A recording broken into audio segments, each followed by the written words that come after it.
guys, natapos na naman yung araw, gabi na naman.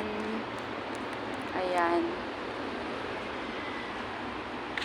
Ganda ng view pagkagabi guys, sobrang tahimik. So yung mostly maririnig mo na lang dito yung mga ugong ng sasakyan. Ayan, at syempre yung mga nagwo-work is busy na silang umuwi sa kanilang mga bahay. Ayan, oras na naman ng pahinga. At panibagong bukas na naman yung harapin natin. Thank you Lord to all the blessing today. Ayan, maliit at malaki man bagay na binigay sa atin ni Lord today. Ayan, magpasalamat tayo.